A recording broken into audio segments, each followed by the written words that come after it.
మూర్ఖుడు అంటే అర్థం ఏంటంటే తెలుసుకోవడానికి ఇష్టం లేనోడు. ఏమండి, మూఢుడు అంటే by birth by nature he's not so intelligent. వాని ఐక్యూ లెవెల్ తక్కువ, ఐక్యూ ఇంటెలిజెంట్ కోషియంట్ లెవెల్ తక్కువ ఉంది, అప్పుడు వాని మూఢుడు అంటాం. పాపం అది వాని తప్పు కాదు, పుట్టుకతోనే వాని జ్ఞానం లేదు, మూఢుడు. కానీ కొంతమందికి తెలుసుకోవాలంటే ఇష్టం ఉండదు, అది మూర్ఖుడు అంటే వాడు మూర్ఖుడు అన్నమాట. ప్రియులారా, ఒక కామన్ సెన్స్ క్వశ్చన్ అడుగుతున్నాను. మన మీద ఒక శత్రువు దాడి చేస్తున్నాడు అనుకోండి. ఆ శత్రువు దాడిని మనం కాచుకోవాలి, తట్టుకోవాలి, మనల్ని మనం కాపాడుకోవాలి, వాడిని జయించాలి. కానీ వాడు ఎలా ఉంటాడో తెలియదు, వాని శక్తి ఎంతో తెలియదు, వాని బలహీనతలు ఏంటో తెలియదు, వాని యుక్తులు వ్యూహములు ఏమిటో తెలియదు. తెలియకపోతే మనకు లాభమా వానికి లాభమా అని అడుగుతున్నా. ఎవరికి లాభం? శత్రువుకు లాభం. If you are ignorant of the devil, our enemy the devil has the advantage. వాడికి అడ్వాంటేజ్ అది. సాతానును గూర్చి మనం తెలుసుకోకపోవడం వాడికి లాభం. గనుక సాతానును గూర్చి అసలు మాట్లాడొద్దు, తెలుసుకోవద్దు అని ప్రచారము చేయడం కూడా సాతాను తంత్రములలో ఒక భాగమే, వాని వ్యూహములో ఒక భాగమే. Don't try to know about the enemy. Think of Christ. క్రీస్తుని గురించి మాట్లాడు, వాడిని గురించి ఎందుకు మాట్లాడతావు అంటే మరి బైబిల్ ఎందుకు మాట్లాడుతుంది వాడి గురించి? శత్రువును గురించి సరైన అంచనా మనకు ఉండాలి. గనుక ఈ దినాన మనం ఈ ప్రత్యేకమైన సబ్జెక్ట్ మనం నేర్చుకుందాం. ఎన్నో విషయాలు ఉన్నవి. క్రీస్తు సేవకులమైన మనకు మన ప్రధాన శత్రువు అయిన సాతానును వాని అనుచరులను గురించిన జ్ఞానం ఉండాలి ఉండాలి ఉండాలి. ఇప్పుడు అంశము ప్రారంభమవుతుంది. దయ్యములనగా ఎవరు? Who are these demons? ఎవరు దయ్యాలు? ఎవరు? పిల్లారా, బాగా గమనించాలి, బాగా గమనించాలి. చచ్చిపోయిన వారి ఆత్మలు దయ్యాలు కారు. మీరు పొరపాటున కూడా ఎప్పుడు ఆ మాట అనొద్దు. మన అగాపే పాస్టర్స్లో కూడా కొంతమంది అనుకోవడం నేను విన్నాను. మా సంఘంలో ఒకడికి దయ్యం పట్టిందండి. ఏంటంటే వాళ్ళ ఊర్లో ఒక ముసలోడు చచ్చిపోయాడట. చచ్చిపోయి వాడు ఆ చెట్టు మీద ఉన్నట్ట వాడి ఆత్మ. అర్ధరాత్రి ఎప్పుడో వీడు వేరే పొరుగురు వెళ్ళి వస్తూ వస్తూ ఆ చెట్టు కిందకు వచ్చి నిలబడ్డాడట. ఆ ముసలోడు దయ్యం వచ్చేసి వీడిలో దూరిందట. అప్పటి నుంచి గాలి చేష్టలు చేస్తున్నాడండి. ముసలివాడి ఆత్మ వచ్చేసిందని. చాలా మనకు అవమానకరమైన విషయం ఇది. ఎస్పెషల్లీ అగాపే ఫుల్ గాస్పుల్ మినిస్ట్రీస్లో ఉన్న పాస్టర్స్ ఈ లాంగ్వేజ్ మాట్లాడడం చాలా అవమానకరం. పొరపాటున కూడా ఆ అభిప్రాయానికి మీరు తావియ్యకండి, ఇయ్యకండి. చచ్చిపోయిన మానవాత్మలు దయ్యాలు కారు. చచ్చిపోయిన మానవాత్మలు దయ్యాలు అవుతారని మనల్ని నమ్మించడానికి వాడు ప్రయత్నం చేస్తాడు. Don't believe the devil, don't believe the testimony of the demon, believe the word of God. వాక్యమును నమ్మాలి, దైవ గ్రంథమును నమ్మండి. సైతాన్ గాడిచ్చే సాక్ష్యాన్ని నమ్మొద్దు. వీళ్ళు ఎందుకు నమ్ముతారంటే వాడిని దయ్యం వెళ్ళగొట్టేటప్పుడు యేసు నామములో వెళ్ళిపో దయ్యమా అనకుండా వాడిని ఇంటర్వ్యూ మొదలుపెట్టి, నీ పేరేమిటి? యేసు నామంలో చెప్పు. వాని పేరు మనకి ఎందుకు? ఒక మాట, వాని పేరు ఏదో సుబ్బారావు. ఓహో సుబ్బారావా, అయితే ఉండు అంటామా? వాడు సుబ్బారావు అయినా పోవాల్సిందే, వెంకట్రావు అయినా పోవాల్సిందే, ఎల్లయ్యైనా పోవాలి, మల్లయ్యైనా, ఎవడైనా పోవాలి కదా. ఎట్లన్నా పోయేవాడి పేరు నీకెందుకు? వాడితో చుట్టరికం చేసేది ఉందా, పిల్లనిచ్చేది ఉందా? వాడికి ఎందుకు? In the name of Jesus, what is your name? నీ పేరే నీకెందుకు బాబు? వాడు ఏ పేరైనా పోవాల్సిందే కదా.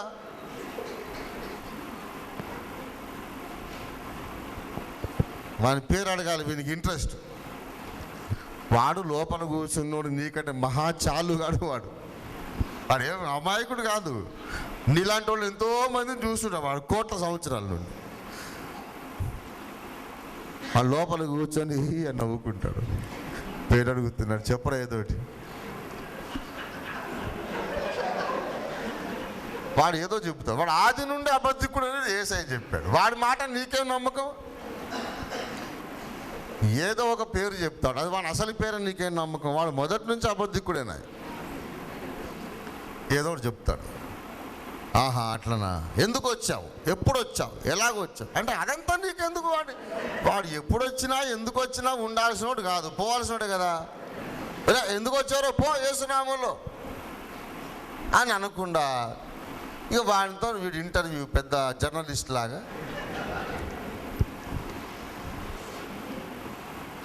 ఎవరు ఎప్పుడు వచ్చావు అని అంటే, పాతాళ లోకములో ఒక పాలసీ డెసిషన్ జరిగింది. నేను చెప్తున్నా, దుష్టుడు నన్ను మా పాస్టమ్మ గారిని స్పెషల్గా అటాక్ చేస్తుంటాడు. ఎందుకంటే వాని గుట్టంతా నాకు తెలుసు, మా గుట్టంతా వానికి తెలుసు. పాతాళ లోకంలో ఒక పాలసీ డెసిషన్ జరిగింది. దేవుడు నా మనోనేత్రాలకి దర్శనం చూపించాడు. సువార్తను నిర్వీర్యము చేయడానికి ఏం చేద్దాం? This is a deadly serious subject, ultimate attack on the devil అన్నమాట. బాగా వినండి, సువార్తను నిర్వీర్యము చేయడానికి ఏం చెయ్యాలి? ఇది పెద్ద ప్రశ్న వాళ్ళకు. ఎందుకు? సువార్త నశించుచున్న వారికి వెరితనము కానీ రక్షింపబడుచున్న మనకది దేవుని శక్తి. Gospel is the power of God. గనుక సువార్త వింటే సాతానుకు భయం, సువార్త వింటే వాడికి చిరాకు. ఈ సువార్త కారణంగా కదా అనేక మంది నా సంఖ్యలు తెంచుకొని వెళ్ళిపోతున్నారు. ఈ సువార్తకున్న శక్తిని తగ్గించాలి. ఏం చెయ్యాలి? ఉగ్రవాదులు కొంతమంది నాయకులను టార్గెట్ చేసి వాళ్ళని చంపాలని రోడ్లలో ల్యాండ్ మైన్స్ పెడతారు. అదే ఏమంటారు, మందు పాత్ర పెడతారు. రోడ్లు వేసేటప్పుడే ఆ కూలోడికి ఏదో వేయిస్తారు. ఎలాగో మొత్తం మీద రోడ్లు వేసేటప్పుడే లోపల పెట్టేస్తారు. పైన మంచిగా డాంబర్ రోడ్, బాగా తార్ రోడ్డు ఉంటుంది. ఆ నాయకుడు ఆ రోడ్డు మీద ఎప్పుడు వెళ్తాడో కాచుకొని నుండి వెళ్ళేటప్పుడు సడన్గా రిమోట్తో పేల్చేస్తారు. ఉగ్రవాదులు ఇలా చేస్తున్నారని ప్రభుత్వం వాళ్ళు ఇంకొక ఎత్తుకు పై ఎత్తు జామర్ వెహికల్స్ ఉంటాయి. జామర్ వెహికల్స్ ఏంటంటే, ఈ మినిస్టర్ గారు నాయకుడు ఉన్న కారు కంటే ముందు ఆ జామర్ వెహికల్ పోతుందన్నమాట. అది ఆ రోడ్డు మీద వెళ్ళిన తర్వాత దాని కింద ఉన్న మందు పాత్రలన్నీ పేలకుండా అయిపోతుంది. ఆ జామర్ వెళ్ళిపోతుంది, వెనక మినిస్టర్ గారి కారు క్షేమంగా వెళ్ళిపోతుంది. వెళ్ళిపోయినాక 5-10 నిమిషాలకు పేలితే పేరుతుంది. అది అయ్యగారు బ్రతికిపోతాడు. మందు పాత్రలను జామర్ పెట్టి నిర్వీర్యం చేసినట్టు సువార్తను నిర్వీర్యం చేయాలనుకున్నాడు వాడు. సువార్త అంటే ఏంటి నాకు చెప్పండి? యేసుక్రీస్తు రక్తము ద్వారా దేవునితో సమాధాన పడకుండా చచ్చిపోతే నరకానికి వెళతావు. యేసుక్రీస్తు రక్తము ద్వారా దేవునితో సమాధానపడి జన్మ కర్మ పాపములు నీవు క్షమాపణ పొంది కడుగబడితే నీ జన్మ పాపము నీ కర్మ పాపము యేసు రక్తంలో కడుక్కుంటే చనిపోయినాక నీవు పరలోకానికి పరదేశుకి వెళ్తావు. చనిపోకముందు నీ పాపాలు కడగబడాలి, నువ్వు దేవునితో సమాధాన పడాలి. ఎవరైనా చనిపోవలసిందే, కానీ దేవునితో సమాధాన పడి చచ్చిపోతేనేమో మహిమలోకి వెళతావు. సమాధాన పడకుండా చచ్చిపోతే యుగయుగములు మండుతుండే అగ్నిగుండంలో పడిపోతావు అనేది సువార్త. సువార్తలో దేవుని ప్రేమను గూర్చిన వార్త ఉంది. దేవుని ప్రేమను అంగీకరించకపోతే మన మీదకి వచ్చే శిక్షను గూర్చిన వార్త కూడా ఉంది. సువార్తలో శిక్షను గూర్చిన వార్త ఉంది. దేవుని ప్రేమను మీరు అంగీకరిస్తే మీకు శుభం కలుగుతుంది అనేది శుభవార్త, సువార్త. కానీ దేవుని ప్రేమను త్రోసివేస్తే, దేవుడు శిలువ మీద చేసిన యజ్ఞమును మీరు తిరస్కరిస్తే మీ మీదికి శిక్ష వస్తుంది. సువార్తలో ఒక భాగం. చాలామంది అమ్మ బాబోయ్ నరకములో పడిపోతానేమోనన్న భయానికి యేసును ఆశ్రయిస్తున్నారు. చచ్చిపోయాక నరకానికి వెళ్ళకూడదు, దేవుని దగ్గరికి వెళ్ళాలనే ఆశతో యేసును ఆశ్రయిస్తున్నారు. పాతాళ లోకములో సాతానుగాడి చైర్మన్షిప్లో వాడి ప్రధాన దూతల ఒక కాన్ఫరెన్స్ జరిగింది. సాతానుగాడు అన్నాడు, ఏం చేద్దాం, సువార్త కార్చిచ్చులాగా వ్యాపిస్తుంది, వేవేల మంది లక్షలాది మంది మన రాజ్యము నుండి వెలుగు రాజ్యంలోకి వెళ్ళిపోతున్నారు. సువార్త దేవుని శక్తిగా బలంగా పనిచేస్తుంది. సువార్తను బలహీనపరచాలి, సువార్తను నిర్వీర్యం చెయ్యాలి. ఎలాగా? అప్పుడు ప్రధాన దూతలు కొంతమంది సలహాలు చెప్పారు. అందులో ఒక సలహా అందరికీ నచ్చింది. ఏమిటంటే, చనిపోయాక ఇమ్మీడియట్గా నరకం అనేది ఉన్నదనే భయం మనుషుల్లో ఉంది కనుక వాళ్ళు సువార్తను యాక్సెప్ట్ చేస్తున్నారు. చనిపోతే వెంటనే నరకంలో పడే అవసరమేమీ లేదు అనే అభిప్రాయం వాళ్ళకు కల్పించాలి. యేసును అంగీకరించి చచ్చిపోయినా, అంగీకరించకుండా చచ్చిపోయినా నిత్య నరకంలోకి వెళ్ళే అవసరం లేదు. మరణము తర్వాత నరకము లేదు అనే అభిప్రాయాన్ని ప్రజల్లో వ్యాప్తి చెయ్యాలి. సువార్తకున్న మూల స్తంభం ఒకటి కూలిపోతుంది. ఎలా చేద్దాం అని అడిగాడు వీడు చైర్మన్. ఒకడు సలహా చెప్పాడు, పునర్జన్మ సిద్ధాంతం వ్యాప్తి చేద్దాం. నేను చెప్తున్నా demonology. I'm the arch enemy of devil and he's my arch enemy. వాడు నాకు ప్రధాన శత్రువు, నేను వాడిని ప్రధాన శత్రువు. వాడి అంతు నేను చూస్తానని నేను కంకణం కట్టుకున్నాను, నా అంతు చూస్తాను వాడు కంకణం కట్టుకున్నాడు. కానీ గెలిచేది ఎప్పుడు యేసయ్య. దేవునికి స్తోత్రం కలుగును కాక. యేసుక్రీస్తునందు మనకెప్పుడు జయమే, భయపడొద్దు. వాడేమనుకున్నాడంటే, మరణము తర్వాత నిత్య నరకాగ్నిగుండం ఉన్నది అనే అభిప్రాయాన్ని ప్రజల్లో నుండి తీసేయాలంటే ఏం చేయాలి?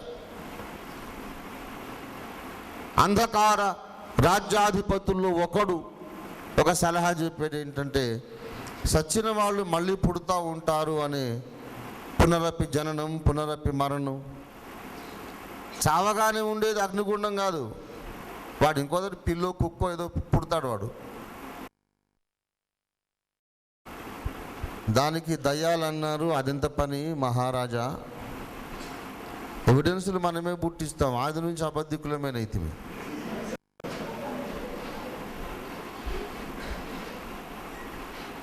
ఏముంది, కొంత మనుషుల్లో దూరాలి.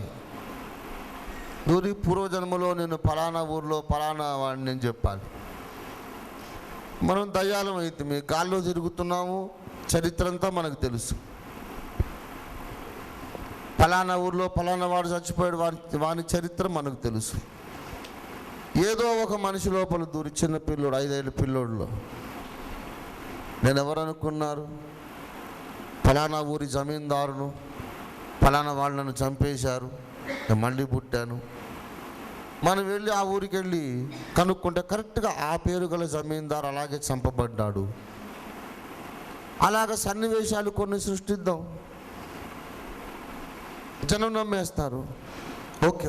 పునర్జన్మ సిద్ధాంతం సువార్తను నిర్వీర్యం చేయడానికి జామర్ లాగా వాడుతున్నాడు సైతాను. రెండవది, ఇంకొకటి సలహా చెప్పేది ఏంటంటే, చచ్చిపోయిన వాళ్ళు ప్రేతాత్మలై గాల్లో తిరుగుతుంటారని ప్రచారం చేద్దాం. అది ఎలా జరుగుతుంది మరి? వాళ్ళు ఎలా నమ్ముతారు మనుషులు? ఏం లేదు మహారాజా, మనమే కొంతమందిలో దూరదాము. నేను ఫలానా వాడిని, నేను చచ్చిపోయి ఫలానా చెట్టు మీద ఉన్నాను, వీడి లోపలికి వచ్చానని మనమే చెబుదాం. ఆది నుండి అబద్ధికులమే కదా. అబద్ధం ఆడున్నప్పుడు మన స్వభావమును బట్టి మాట్లాడుచున్నాం. వాడు అబద్ధికుడైనా మొదటి నుంచి వాడి మాట ఏదో పెద్ద దేవుని మాట నమ్మినట్టు నమ్మి మనం సిద్ధాంతాలు చేసుకోవడం చాలా శోచనీయము, చాలా విచారకరం.